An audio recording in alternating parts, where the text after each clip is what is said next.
الحمدللہ رب العالمین اما بعد فاعوذ باللہ من الشیطان الرجیم بسم اللہ الرحمن الرحیم الصلاۃ والسلام علیکہ یا سیدی یا رسول اللہ، الصلاۃ والسلام علیکہ یا سیدی یا حبیب اللہ۔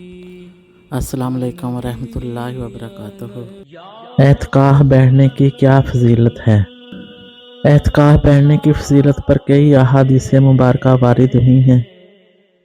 حضرت عبداللہ بن عباس رضی اللہ تعالیٰ عنہ سے مروی ہے کہ آقا حضور صلی اللہ علیہ وآلہ وسلم نے معتکف کے بارے میں ارشاد فرمایا، جو شخص اللہ کی رضا کے لیے ایک دن اعتکاف کرتا ہے، اللہ تبارک و تعالیٰ اس کے اور دوزخ کے درمیان 3 خندقوں کا فاصلہ کر دیتے ہیں، اور ہر خندق مشرق سے مغرب کے درمیان فاصلے سے زیادہ لمبی ہے۔ حضرت امام زین العابدین اپنے والد امام حسین رضی اللہ تعالیٰ عنہ سے روایت کرتے ہیں کہ آقا حضور صلی اللہ علیہ وآلہ وسلم نے ارشاد فرمایا، جس شخص نے رمضان مبارک میں 10 دن کا اعتکاف کیا، اس کا ثواب 2 حج اور 2 عمرے کے برابر ہے۔ رمضان مبارک کے آخری 10 دنوں میں اعتکاف بیٹھنا مسنون ہے۔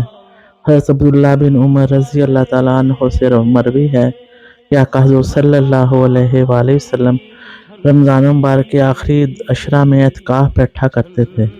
شریعت کی روح سے مسنون اعتکاف کا آغاز 20 رمضان مبارک کی شام اور 21 کے یعنی غروب آفتاب کے وقت سے ہوتا ہے، اور عید کا چاند دیکھتے ہی اعتکاف ختم ہو جاتا ہے۔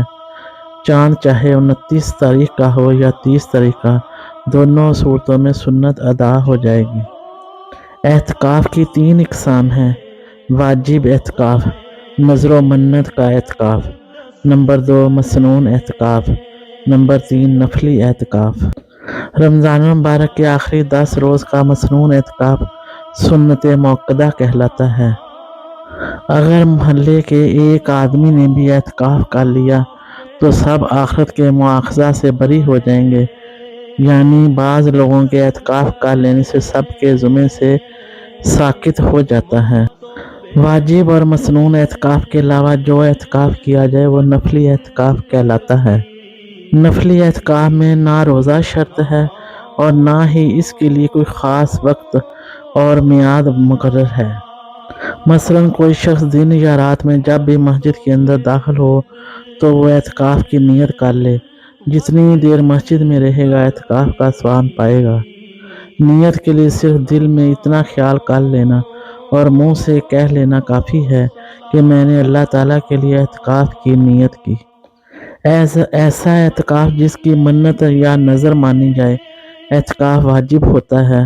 مثلاً کسی شخص نے منت مانی کہ اگر میرا فلاں کام ہو گیا تو میں اللہ تعالیٰ کے لیے 3 دن کا اعتکاف کروں گی یا کروں گا، ایسا کہنے سے اس پر اعتکاف واجب ہو جاتا ہے۔ واجب اعتکاف میں نیت کرنا اور روزہ رکھنا شرط ہے۔ واجب اعتکاف اس کا کم از کم وقت 1 دن ہے، اس سے کم مدت کے اعتکاف کی نظر ماننا صحیح نہیں۔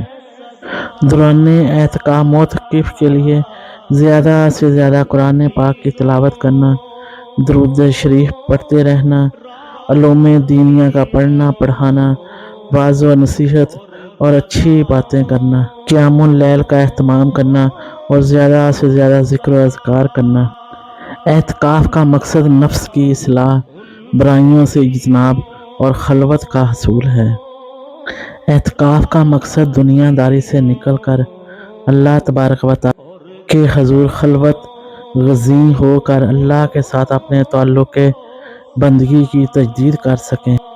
اعتکاف کے دوران میں دیگر امور کی طرح ضروری حالت میں مریض کی عیادت کرنا بھی آقا حضور صلی اللہ علیہ وآلہ وسلم کی سیرت طیبہ سے ثابت ہے۔ اعتکاف عربی زبان کا لفظ ہے جس کا لغوی معنی خود کو روک لینا، بند کر لینا، کسی کی طرف اس قدر توجہ کرنا کہ چہرہ بھی اس سے نہ ہٹے۔ اعتکاف میں انسان کا علائق دنیا سے کٹ کر خاص مدت کے لیے عبادت کی نیت سے مسجد میں اور عورتوں کے لیے گھر میں ٹھہرنا تاکہ خلوت گزین ہو کر اللہ کے ساتھ اپنے تعلقات بندگی کی تجدید کر سکیں۔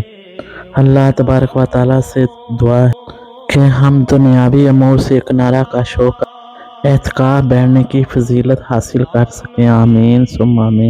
وآخر دعوانا ان الحمدللہ رب العالمین۔ جزاکم اللہ خیر واحسن الجزاء۔ اللہ تبارک و تعالی ہم سب کا حامی و ناصر ہو۔ السلام علیکم ورحمۃ اللہ وبرکاتہ۔